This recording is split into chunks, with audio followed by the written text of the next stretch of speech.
Good morning, all you wacky wares out there in YouTube land. Thrash Pondo is here, and I am dying. I am, well, let's hope figuratively, not literally, but I am dying. It is hot, it is muggy, it is oppressive. They say Cape Cod gets the ocean effect, but the only effect I'm getting is profound mugginess. And, sir, I don't like it. But I promised you folks that I would try to give you two pieces of content for the old content channel this week, and by Jiminy, I am going to do so or die in the attempt. That's the second time I've foretold my own death. I should probably stop doing that. Never tempt fate. She comes over enough uninvited. But anyway, before I move forward, first of all, I gotta say, speaking of death, all kidding aside, rest in peace to Donald Sutherland. He's a very, very, very heavy casualty, and I hope you rest in peace. You amazing, amazing thespian. In fact, this coming Sunday, I've decided is going to basically be an homage, a tribute, a spotlight of all things Donald Sutherland. So bring your trivia, bring your favorite bits, bring your questions, and try to keep them tasteful. But we're gonna have a spotlight of Mr. Sutherland. Oh, and also today's vignette presentation, gobbledygook, is going to. I want to give a shout out first to our friend, the Atomic Snack Bar. I was actually chatting with him about this movie and decided I had to do a spotlight of it. And rather than continue this tap dance around said subject, I'm going to tell you it's about the creation of the humanoids. And this is, I dare not call it a hidden gem, not even a diamond in the rough, but I'll call it a something and a something. And I want to open with, for those of you fans out there of avant garde art, this was Andy Warhol's favorite film. And this, for no other reason alone, is worth me spotlighting it. I'll try to make some kind of speculative connection as to the why of those two facts later on, but I just want to open with, for those of you who haven't seen it, and if you grew up on things like Creature Double Feature or old sci-fi matinees, well, some of you may have seen it, some of you may have skipped it, some of you may have blotted it out. This movie is weird. I remember seeing it, I must have been, I don't know, 9 or 10 the first time I saw it. And so this would have been late 70s, and I was baffled by the level of poor production value. This thing didn't just have a low budget. This film has no budget whatsoever. It's almost like a bunch of people walked onto a set when it was closed for repair or renovations, and a movie just sort of organically happened. It's basically three acts. It's like a three-act play. Each act of a lower production value than the one before. Well, if you line them up that way. And it's odd because the story is actually pretty solid. In the years after an atomic war where humankind has virtually been wiped out in order to keep up the GMP, the humans create a high functioning robot cast to basically do all the work. And to become more efficient, the robots become more and more human like. Then the first thing that happens is the more they notice, the more human like the robots get, the more people start to fear them. It's sort of an early example of that whole uncanny valley, something that we've seen many times in sci-fi since. And what happens is one of the things they try to do an immersive society. That is to say, they introduce slang terms because that's one thing all societies will always have. They always have had and always will have. There is always a subculture of sort of code word nomenclatures. We see it gangbusters these days. Usually it's three-letter abbreviations. But again, this is nothing new. But in the movie, they call the robots clickers. That's a derogatory word for the robots.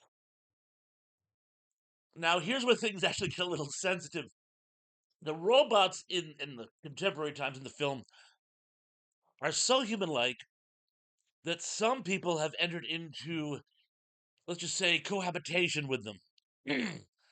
And this is called in report. It's considered in horribly, horribly bad taste, at least with the uppity crowd. Now, at some point, I should probably give you something in the way of a plot. That the main character, name is Kratos, they pronounce it a couple different ways over the course of the movie. He is, well, he's a bigot, but more importantly, he's part of the human response to this new cast of robots, which the humans are now hopelessly outnumbered at this stage. But he's part of the Are You Sitting Down? Something they call themselves the Order of Flesh and Blood. And their job is basically to harass the robots and keep them on their toes to prevent some foreseen robot uprising that will wipe out the last of humanity. Now, here's where the main plot twist comes in.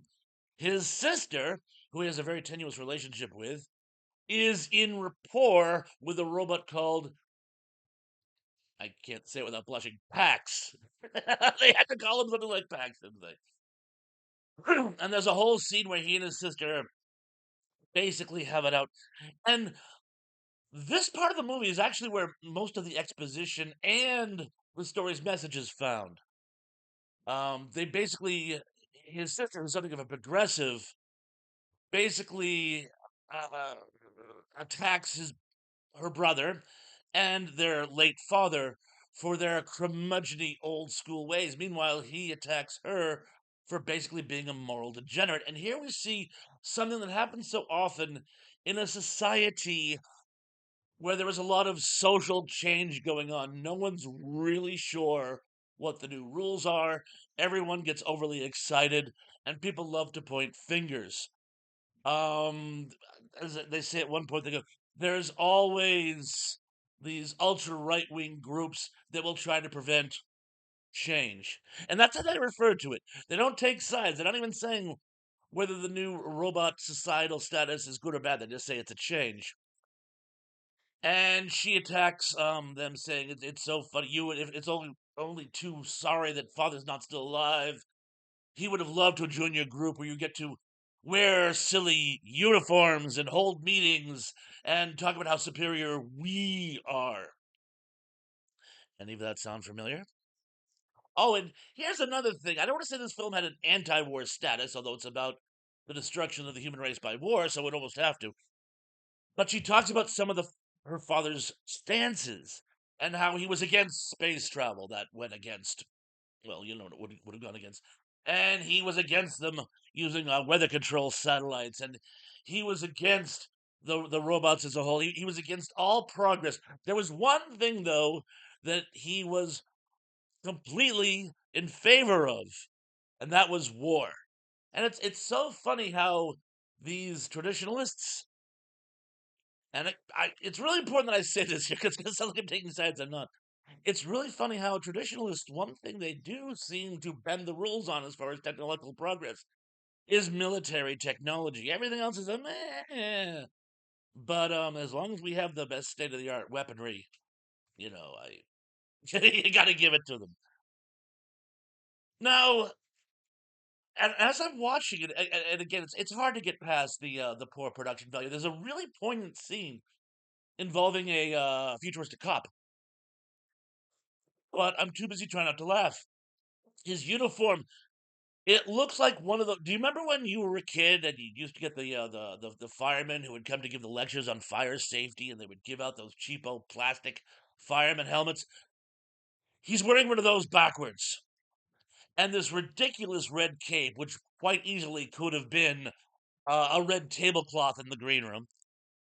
And then when this cop comes out and he starts hassling Kratos and his buddy, who are up to some order of flesh and blood shenanigans, and he starts hassling, and while he's hassling them, he actually He goes, "So, what are you two self-proclaimed defenders of the human race up to?"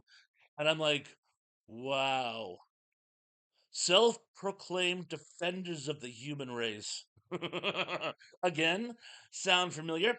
And he's trying to hassle them and he's arguing about dragging them down to the station for questioning. And Kratos plays his trump card. He threatens to take away the cop's rating. And I'm just like, okay, we got two things here which have actually shown up in present day.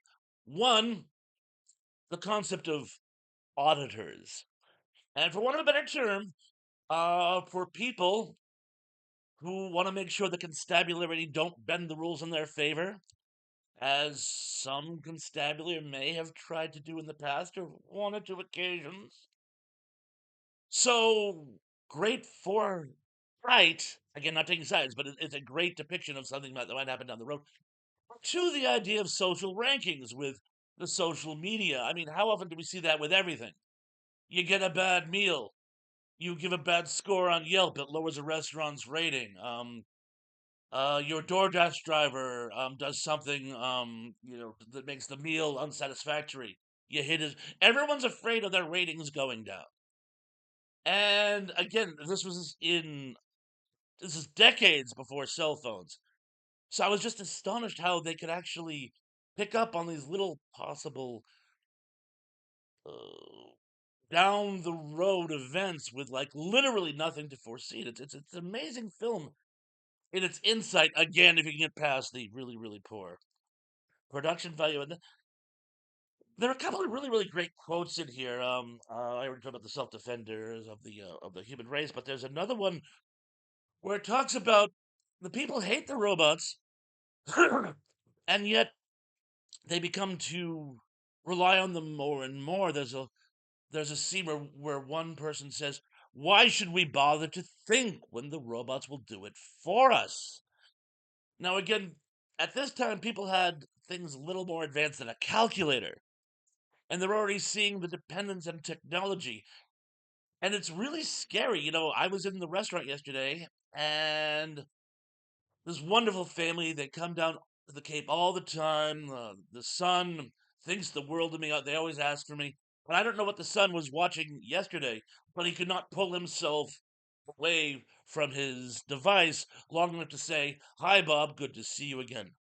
It's staggering how dependent we are getting on technology. And if you want to see how much we rely upon it to think, go online and watch any of those random street quizzes and watch what your average American's understanding of geography or science or history is for that matter. Just. And there's one more thing that, and I can't say they got this right, but it's very interesting. And now, again, this whole thing came up with the creation of the humanoids, right? By the way, spoiler alert. So if you don't want this classic to be spoiled, tune out now. One alligator, two alligator, three alligator. You're still there? Okay. We find out that even the main character and this girl he met along the way and fell in love with, even though she's only marginally connected to the plot, they've fallen in love in this sort of afternoon. And guess what? They're both robots. In fact, we're finding due to high radiation and various other things, pretty soon everyone's going to be a robot. Now, the problem is robots can't reproduce. The highest they've achieved is R96, which means they're like not quite 100% human. They're like 4 points shy of human. But this mad scientist dude, who's possibly the greatest character in the movie, even though he has surprising little relevance to it, he's come up with a way where he thinks he can go those 4 extra points, and the robots can start reproducing, self-replicating. And they're all for it because Kratos' girlfriend says something earlier about how without babies, it's the sole primary desire of every woman born. And I'm like, wait. I understand the maternal drive in females, but it's something we've talked about particularly recently, particularly with the declining fertility rate. And well, let's not get into that.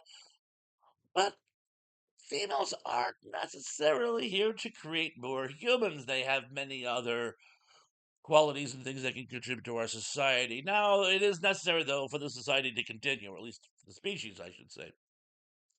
But it's funny that even that argument is brought up. And again, this movie's from the mid '60s. It was from before Are You Sitting Down? It was before I was born. So I find it to be an amazing, amazing film.